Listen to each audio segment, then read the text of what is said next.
समीक्षा की शादी अर्पित से हुई थी। रोहित 20 साल का था, जो कि अपना पूरा दिन मोबाइल पर ही निकालता था।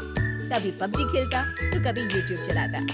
एक दिन अर्पित और समीक्षा के मम्मी पापा से मिलने आते हैं और देखते हैं कि रोहित मोबाइल से हटने को तैयार ही नहीं है। अरे रोहित, तुम्हारी तो आईआईटी की परीक्षा है ना, तुम तैयारी नहीं कर रहे हो परीक्षा की? वो सब तो मोबाइल पर ही हो जाएगा। ये देखिए, ये है गूगल, इससे जो भी पूछो वो सब बता देता है। आखिर कागज क्यों बर्बाद करूं? अरे पर तुम इन प्रश्नों की तैयारी बिना लिखोगे कैसे? इसमें क्या है, ये देखिए नोटपैड, बिल्कुल कॉपी जैसा है, इसी पर कर लूंगा। हम जब तुम्हारी उम्र के थे तब हम दोस्त मिलकर प्रश्न हल किया करते थे। उससे हमारी हैंडराइटिंग की भी प्रैक्टिस हो जाती थी और समय का भी अंदाजा लग जाता था। और फिर साथ में हम एक दूसरे की मदद भी कर देते थे अगर कोई अटक जाए तो। आपका जमाना अलग था जीजा जी, अभी जमाना फास्ट और स्मार्ट हो गया है। जमाना क्या, अब तो फोन भी स्मार्ट हो गया है। समय के साथ बदलना पड़ता है जीजा जी। अब बस भी कीजिए, आप हर चीज को लेक्चर में बदल देते हैं। रोहित अच्छा कर लेता है परीक्षा में। इतने में अर्पित के सास ससुर जी आ जाते हैं हॉल में और अर्पित इस बारे में बात नहीं करता। हालांकि अर्पित को लगता तो है कि पूरी तरह मोबाइल पर लगे रहना सही नहीं है, पर वो इस बात को और नहीं छेड़ता। ऐसे ही 2 दिन निकल जाते हैं। समीक्षा, मुझे काम से फोन आया था, मुझे वापस काम पर लौटना पड़ेगा। पर हमें आए हुए तो 2 ही दिन हुए हैं, अभी चले गए तो माँ और पापा को अच्छा नहीं लगेगा ना।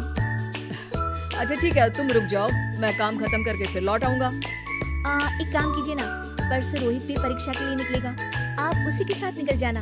दोनों वैसे भी बात नहीं करते, साथ में जाएंगे तो हो सकता है आप लोग आपस में बातचीत भी करने लग जाओ। ठीक है, मैं काम को 2 दिन टाल सकता हूँ। उसी रात जब सब खाना खाने बैठे थे तो अर्पित अपने जाने की खबर बाकी लोगों को बताता है। मुझे काम के लिए वापस जाना होगा।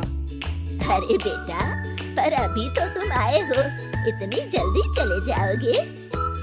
नहीं माँ जी, समीक्षा यहीं रहेगी और मैं जल्दी काम खत्म करके वापस आ जाऊंगा। ठीक है, काम भी जरूरी है। वैसे कब निकलोगे बेटा? 2 दिन में। मैंने सुना है कि उस दिन रोहित को भी परीक्षा के लिए जाना है, तो कल मैं दोनों की टिकट करा लेता हूँ बुक। मेरी टिकट रहने दीजिए जीजा जी, मैं तो फोन से ही करवा लूंगा। हाँ, पर कोई दिक्कत हो गई तो? अरे कोई दिक्कत नहीं होती जीजा जी, फोन सब कर सकता है। हमारे फोन के रिचार्ज से लेकर टीवी का रिचार्ज सब रोहित यही फोन से बैठे बैठे कर देता है। अब ये नई चीज तो हमारे समझ के परे है, पर अच्छा है कि रोहित जानता है। हमारी मेहनत इतनी कम हो गई भाई। हाँ, पर अगर टिकट नहीं मिली तो? अर्पित की बात पूरी होने से पहले ही बिजली चली जाती है। अरे ये क्या हो गया, आपने बिजली का बिल भर तो दिया था ना? अरे नहीं, मैं तो भूल गया था। अरे टेंशन मत लो माँ।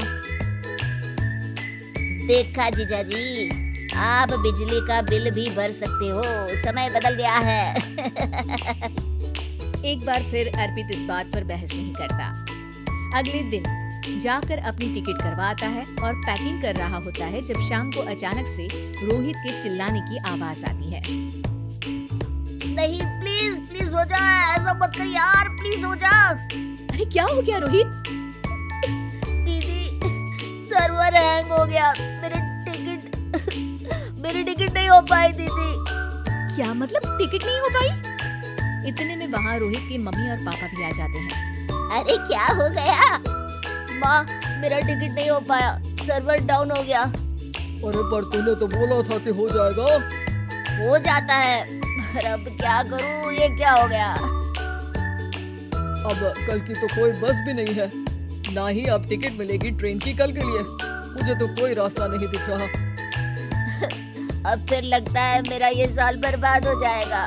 घर पर एकदम से दुख का माहौल छा जाता है और सब रोहित को डांटते हैं, पर इतने में अर्पित वहाँ आ जाता है।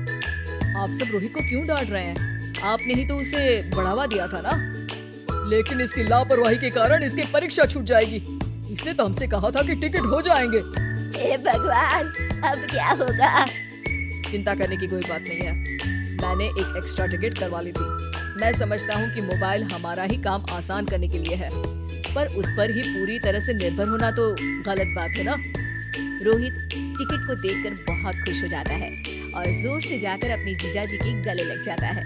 सॉरी जीजाजी, मुझे आपकी बात ध्यान से सुननी चाहिए थी, पर थैंक यू सो मच।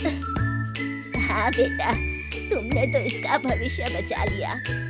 शिक्षा, दूसरों से मदद मांगना गलत नहीं, पर दूसरों पर निर्भर हो जाना गलत है।